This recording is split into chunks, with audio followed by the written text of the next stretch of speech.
crème de la crème, le concept c'est quoi ? C'est fouiller un petit peu sur ton expertise, ta spécialité en SEO. Ok. On va parler un petit peu de toi. Toi, une de tes grandes spécialités, c'est le SEO on page. Voilà, optimiser les articles, le contenu, un petit peu le SEO international aussi, on va en parler. Et on a une première question, c'est que nous on a été impressionnés par votre production de contenu chez Wallaxy. Il me semble en 2022 c'est 1800 articles. Si j'ai bien fait mon calcul, c'est bon en maths, donc 364 articles français, donc presque. Okay. Et ça fait 6 articles par jour, il me semble. C'est ça. Donc c'est ce qui est énorme, honnêtement. Comment tu mets en place tes priorités entre ces contenus et comment tu suis les résultats ensuite ? Ok. Quel est ton process aussi de production alors concrètement, pour gérer déjà chaque article qui est écrit, c'est un article qui est planifié. On essaye d'avoir 2 mois d'avance sur notre contenu, c'est-à-dire qu'on va écrire aujourd'hui, il sera publié dans 2 mois peut-être. Une team de rédaction déjà chez Wallaxy ? Belle team de rédaction, 4 rédacteurs. Ok, donc c'est les 4 rédacteurs qui ont créé ces 1008 articles là ? Ouais, 4 rédacteurs, on n'a pas de contenu externe. Ils n'ont pas... Pas de contenu externe, 4 rédacteurs, une personne en freelance pour gérer les traductions, ça j'arrive sur ce sujet-là. Donc 4 rédacteurs internes, ok. Donc le contenu toujours planifié, ce qui nous permet de ne pas prendre de coups de stress. On a toujours un flux qu'on envoie à Google qui est assez régulier. Ensuite, on établit nos plannings édito sur un mois. Donc, par exemple, on va se dire, ok, là pour le mois de mars qui arrive, on sait déjà sur quoi on va écrire parce qu'on s'est justement posé sur ces mots-clés pépites et on sait qu'est-ce qu'on veut aller chercher en trafic ou en conversion. Donc tout est planifié, les rédacs ont des briefs, etc. Ensuite, ça déroule. Concrètement, ce qu'on fait, c'est qu'une fois qu'un article français est publié, il est automatiquement aussi publié en anglais. Donc les rédacteurs écrivent en français, en anglais. Ensuite, on passe sur une grosse partie opti. Tous nos articles anglais sont revérifiés par quelqu'un qui parle nativement US pour pas qu'on utilise les mauvais mots et pour maximiser la conversion aux US parce que ça reste quand même complexe de se faire une place sur le marché US, du moins sur notre thématique. Et ensuite, on a développé un petit outil très sympa. Déjà, on utilise Polylang et DeepL sur WordPress. Et en fait, ce qu'on fait, c'est que chaque article est balancé en 8 langues. Donc, on a fait 8 autres langues sur le blog. Il y a une personne en freelance qui juste lance les traductions. Et l'adapte ou vous faites juste la traduction brute ? Traduction brute dans un premier temps. En fait, quand on va lancer une langue, par exemple, demain on décide de se lancer en espagnol, on lance en brut, vraiment en brut. Vous posez pas de questions de savoir... Non. Parce qu'on a eu beaucoup de sujets qui se disaient, ok, la culture change beaucoup entre les pays, même des fois entre la France et la Belgique, donc on adapte, Non, on y va en brut. En fait, là, c'est un peu... d'abord, on voit si ça marche, et ben là, on peaufine. Si ça marche pas, on laisse tomber, on met pas trop d'énergie. Ouais, mais moi, je suis d'accord aussi avec ce sujet, parce que généralement, que tu sois français, italien, espagnol... Vas-y, t'as besoin de prospecter, frérot, donc tu vois, c'est pareil. Done is better than perfect. Faut c'est pas un marché comme, tu vois, je sais pas, si tu fais, je sais pas, des chocolats, tu vas pas lancer des chocolats avec de la liqueur à Dubaï ou tu vois... Ouais, tu commences par tu commences au début. Donc, par exemple, quand on veut se lancer dans une nouvelle langue, juste pour tester si le marché est prêt, ce qu'on fait, c'est qu'on prend nos 10 articles pépites qui marchent déjà en français et en anglais. On commence par traduire ceux-là. On voit si déjà ça développe du volume. En gros, c'est simple, on prend DeepL, hop, ça trad, on applique le minimum SEO possible, c'est-à-dire qu'on change les liens internes dans la bonne langue. Si on a le lien dispo, on met quelques mots-clés en gras, on fait une rapide étude de mots-clés sur SEMrush, on balance. Si sous 1 ou 2 mois, on a déjà des résultats, c'est-à-dire un bon trafic SEO, commence déjà à être autour des 10 000 par mois, on se dit, ok, cette langue, on la valide. Et donc là, ce qu'on fait, c'est qu'on va traduire beaucoup plus d'articles et on va les faire vérifier nos contenus par quelqu'un de natif. Et on va apporter quelque chose de beaucoup plus... C'est très intéressant. Mais du coup, DeepL, vous laissez tel quel ? C'est-à-dire que moi, des fois, quand j'ai déjà traduit les contenus sur DeepL, des fois, il y a des trucs bizarres. Ouais, ça peut arriver, mais... Moins que sur un Reverso ou que sur un... Sur du test, on s'en fout. Sur DeepL. Ouais, je t'avoue, sur du test, on s'en fout. Et DeepL est vachement bien lié avec WordPress. Ce qui fait que ça nous a permis de développer un petit truc sympa. C'est qu'on appuie sur un bouton, ça lance la trad en auto dans la langue, ça publie. Et ça vérifie que tous les articles sont bien reliés entre eux pour que quand la personne change de langue, ça pas marche. Forcément de relecture derrière, quoi. Pas forcément de relecture derrière. Okay. La relecture, c'est si la langue, elle marche au bout de 2-3 mois par quelqu'un qui parle cette langue. Donc t'es test, on regarde, si ça prend, on optimise, si ça prend pas, on... C'est ça. Et on a été hyper surpris dans des langues. Moi, je pensais pas que le marché de la prospection, LinkedIn était hyper développé en Italie, par exemple. Et on a lancé nos articles et ça a été notre meilleure langue pendant super longtemps. Pareil pour l'espagnol. Alors, à tel point qu'on a pris des rédacteurs espagnols, qui parlent français, anglais, espagnol. Comme ça, ils peuvent nous apporter cette petite... DeepL Pro, du coup DeepL Pro, c'est même plus... c'est un autre format. C'est DeepL API. Et en fait, c'est très intéressant, mais c'est 20 € le million de caractères traduits. Ce qui n'est pas très cher quand tu veux vraiment tester une langue. Ouais, totalement. Avec Polylang qui est gratuit aussi. Ouais, exact. Et du coup, ensuite, une fois que vous avez traduit un peu ces 10 articles pépites, comment tu décides, parce que je pense que tu vas pas traduire les 1600 suivants, comment est-ce que tu décides, tu vois, l'ordre un peu entre les l'ordre, ça va être 2 facteurs, soit celui qui nous ramène le plus de chiffre d'affaires, ensuite passer ces 10 articles-là, soit celui qui nous amène le plus de trafic, tout simplement. Ou si c'est prospection LinkedIn, c'est notre cœur de métier, on va y aller, même s'il n'y a pas encore beaucoup de volume dessus, on se dit il faut qu'on y soit. Super intéressant. J'aime trop cet épisode, moi. Et c'est vrai qu'en fait, ça prouve aussi que souvent, bien sûr, tu peux adapter selon les pays ou autres, mais à un moment, il faut aussi avancer. Il faut y aller. C'est la même problématique qu'on a en SEO, c'est qu'on veut tellement se préparer, tellement être parfait qu'on n'y va pas. Alors que tu y vas, tu te lances, même si tu sais pas faire. Par exemple, nous, on savait pas faire des articles en italien ou en portugais, on s'en fout, on y va au culot, on tente et on apprend sur le chemin. Et après, tu reçois des messages. Bonjour, non. Exactement. Voilà, que c'est. Exactement. Et là, tu sais que ça marche. Quand les Italiens commencent à aller au support client pour dire que l'outil, je sais pas, on a des questions sur l'outil. Là, tu dis L'outil est traduit en italien ou du coup ils sont en anglais, les Italiens? Même principe, on traduit l'outil une fois qu'on a validé la langue. Donc c'est-à-dire que dans un premier temps, non. Si par contre, on voit qu'il y a des bons résultats, on trad l'app, le site, le tout. Ok, superbe, super intéressant. Génial. Bon, du coup, question suivante. Quelle stratégie tu utilises pour te positionner sur des mots-clés ultra compétitifs autour de LinkedIn? Par exemple, prospection LinkedIn. Ouais, prospection LinkedIn. Voilà, prospection. Vous êtes combien sur ce mot-clé à peu près? Prospection LinkedIn, déjà, on est en première position depuis super longtemps. Mais en fait, il n'y a pas beaucoup de monde. Du coup, c'était pas très complexe. C'est qui un peu vos gros concurrents sur... Prospection LinkedIn, il va y avoir des tools concurrents comme... tu vas avoir Duxa ou des choses comme ça, forcément t'as du Lemlist aussi qui tombe, enfin t'as pas mal de concurrents, mais en fait ils se sont pas concentrés sur prospection LinkedIn pour des raisons que j'ignore, on n'est pas beaucoup, et souvent c'est des articles de blog alors que c'était une page de conversion qu'il fallait faire péter et beaucoup n'ont pas compris l'intention de recherche. Du coup c'était assez facile de se placer dessus. Pour rester, on a juste dû faire une belle stratégie de lien et à partir de là... je pensais qu'il y avait plus de concurrents sur la prospection. Là où on galère par contre c'est prospection tout court. Parce que... Ah oui, là oui. Et ça, est-ce que c'est un mot-clé business, tu vois, prospection, je me demandais, parce que du coup, prospection, je vois que l'article qui ressort chez vous, c'est un article « Qu'est-ce que la prospection ?» C'est ça. Et tu vois que le premier résultat, c'est Larousse.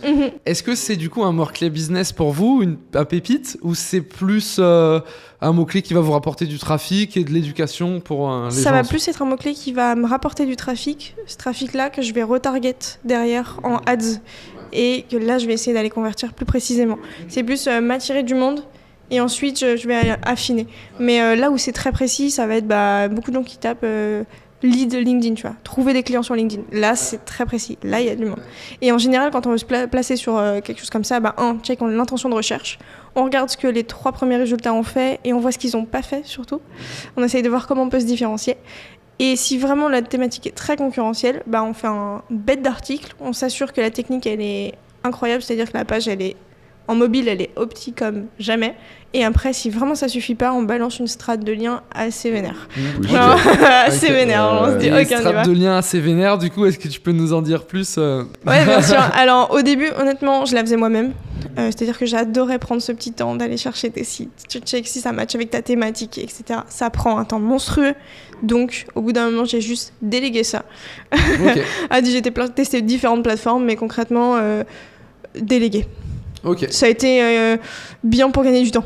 Et t'as vu vraiment une différence ensuite sur des mots-clés ultra concurrentiels? Clairement, ce que on fait en général en lien, on prend nos mots-clés les plus importants, ceux sur lesquels on veut vraiment rester, et on fait du lien dessus de manière assez naturelle, bien sûr. Toujours on évite la pénalité.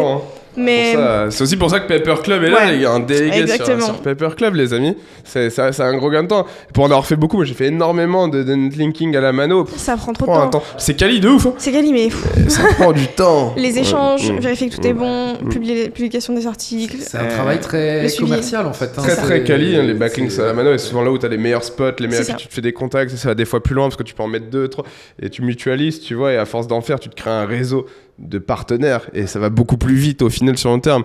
Mais c'est vrai que tu commences, 5 personnes te connaissent. Chez Paper Club, c'est toi qui choisis tes liens que tu achètes ou est-ce que tu arrives et tu dis j'ai X de budget, j'ai besoin d'être sur ces sujets-là tu fais ton petit shopping comme si tu allais sur Zalando, tu t'ajoutes tes liens en favori, tu peux choisir. Il y a même 2 solutions si tu veux. Tu peux proposer un article, c'est soit toi qui l'écris, soit un rédacteur qui va l'écrire. Après, tu reçois la notif quand c'est publié. Et puis, tu as une partie aussi business, plus pour, par exemple, dans ton cas là, Lucas, sur son blog de bière, par exemple, si lui, il veut se faire un peu d'argent, il met son lien. Et puis, admettons, tu as des annonceurs autour de la bière, comme Heineken ou autre, qui veulent des liens. Ils vont chercher bière, thématique, pays, France. Et boum, il y aura le Brew Nation qui va sortir. Et après, Lucas reçoit une notif. Veux-tu accepter ce lien ou cet article ?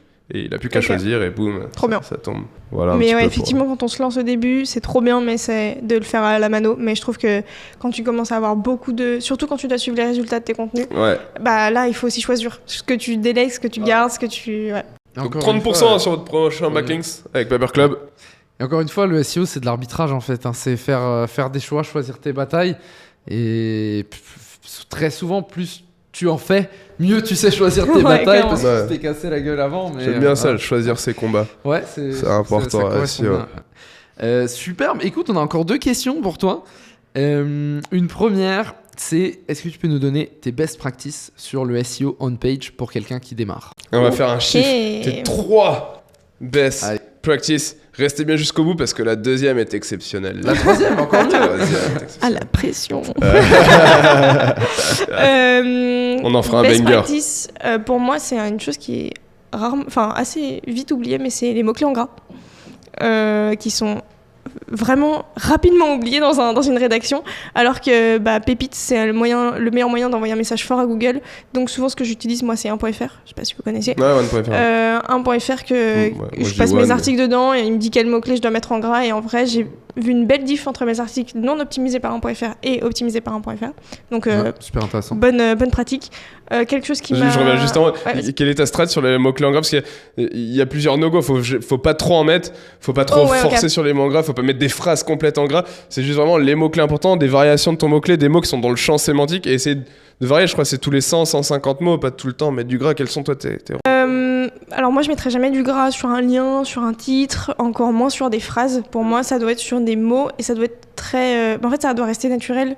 On doit pas être encore une fois dans la suroptie, donc tous les 100, 150 mots. Et quitte à ce que des fois il y en ait pas beaucoup dans ton texte mais que ce soit les bons. Mais vaut mieux faire moins que trop parce que le gras c'est cool mais pas trop non plus. Ouais, très important. Donc voilà. Deuxième. Allez. Deuxième qui, moi, m'a apporté pas mal de résultats. C'est plus un petit tips, mais c'est d'avoir ajouté un sommaire automatique à mes articles. Mais ça, tu prêches encore un gros convaincu. Tous les articles live, c'est des sommaires cliquables. Non, mais sommaire cliquable, ça m'a apporté tellement de choses. Rien que déjà, pour mes positions 0. Ouais, les sitelinks en feature snippet. Sitelinks. Et juste pour les utilisateurs, beaucoup plus pratique. Surtout quand tu arrives dans des guides de 5000 mots. Bon, écoute. Brian Dean style, hein. C'est clair, mais ça, c'est vrai que c'est un conseil tout con. Un sommaire, quoi. T'as des trucs automatiques pour le faire. Un bout de code sur WordPress. Ouais. C'est A-Chap 1 et boum, tu le mets. C'est assez facile. Je pourrais vous mettre en description. C'est un petit bout de code sur WordPress. Tu fais copier-coller, boum. Après, t'as juste à changer le nom de ton TH2. Et c'est hyper simple en vrai. C'est trop bien les sommaires cliquables.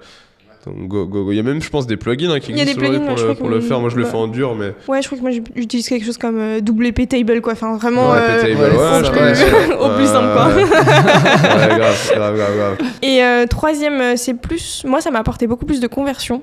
Et ça m'a apporté aussi plus de réponses à mes articles, donc plus de commentaires dessus. Les gens qui prennent vraiment le temps en fait de dire j'aurais aimé voir ça, et ce qui donne des super tips. C'est ce qu'on a fait, c'est que chaque rédacteur qui écrit a sa petite mascotte. En fait, tu sais par qui est écrit chaque article. C'est-à-dire que tu vas arriver sur l'article de Mélie et t'as sa tête et t'as une petite phrase sur elle. Par exemple, Mélie, elle écrit tous ses articles en écoutant du métal, tu vois. Ce qui fait qu'en fait, on a personnifié notre blog et les gens se sont commencé vraiment à s'attacher, entre guillemets, à certains rédacteurs et ça nous a généré beaucoup, beaucoup plus de conversions. C'est-à-dire qu'on a des gens au support client qui viennent dire « Oui, j'ai lu tous les articles de Mélie, maintenant je comprends mieux comment ça fonctionne et tout, qu'est-ce que je dois faire pour utiliser l'outil ?» Énorme. Comme quoi, le SEO va plus loin que les simples optiques. Tu vois, on a parlé de gras, c'est pas forcément non plus... ça prend en compte par Google, mais typiquement le fait d'avoir un blog personnifié où on a plusieurs personnes qui sont clairement identifiées, ça attire les returning visitors. Et ça, c'est clé. Hein, et c'est des tout petits trucs. Ouais. En plus, sur WordPress, ça se fait hyper simple important. Parce que tu peux ajouter une tête à ton avatar. Ouais. Et en vrai, ça marche vraiment bien. Et l'auteur, vous l'affichez où du coup sur l'article? Genre, j'arrive sur un article sur Wallaxy, l'auteur est où? T'as le sommaire sur le côté, comme ça, quand tu continues de scroller, il est toujours là. Ouais, Et en général, la tête suit avec. Ok, trop bien. Ça, c'est un super conseil. Et en plus, les auteurs ont de plus en plus d'importance sur Google. Moi, je sais, chez Skyscanner, il y a 4 ans maintenant, je travaillais là-bas. On en parlait déjà, quoi. On parlait d'avoir vraiment des auteurs dédiés au lieu identifier, quoi. Pourquoi quelqu'un est légitime à parler de ça. Et ouais, super tips. Est-ce que tu as encore une dernière question? C'était quels sont tes quick wins pour gagner des positions dans les SERP? Est-ce que tu as en plus encore quelques petites quick wins à nous livrer? Sur les titres, je trouve qu'en fait on fait souvent des titres chiants et on oublie d'ajouter de l'actionnable. Mais nous, ce qui nous a grave aidé chez Wallaxy, c'est de rendre nos titres très actionnables, c'est-à-dire convertir sur LinkedIn les 5 astuces ou les 10 meilleurs messages à envoyer à vos prospects. Ouais. Toujours le mot-clé en premier. Toujours. Ouais, non, mais c'est ouf parce que mais c'est comme la méthode mec. Hein. T'as envie de lire un truc. Comment planifier tes 3 premiers mois de contenu? Ouais, c'est actionnable, boum, c'est direct. Et ça, en fait, trop rendre bien. les titres actionnables, nous, c'était des petits quick. On était sur des titres chiants et on s'est dit non, mais en fait, en 5 minutes, en 4 conseils, en peut-être 1 heure pour des beaucoup plus gros trucs ou en 3 vidéos. Et ça marche trop bien. 3 jours pour apprendre les bases du marketing digital.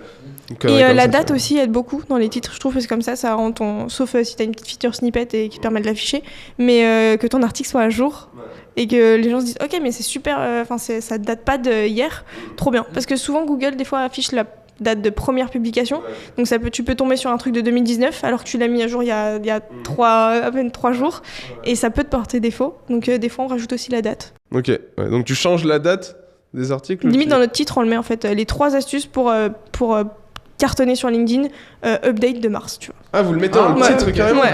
Ah, ok, dans le titre SEO ou dans le H1? Dans les titres SEO. Ah, mais ça, j'ai jamais vu. Ouais, ça, moi non plus, rarement, ouais. Je vous mettais mise à jour en français, update en anglais. Ou des fois, mais ouais, ça vient de sortir. J'ai jamais vu ça. Non, on met des petits trucs, ça vient de sortir, ça fait moins d'1 semaine qu'il est là, on varie. Ok. Parce que c'est pas bien vu de changer la date sur le Endure, c'est... Ouais, écoute, on tente au culot, des fois ça marche, là ça marche bien.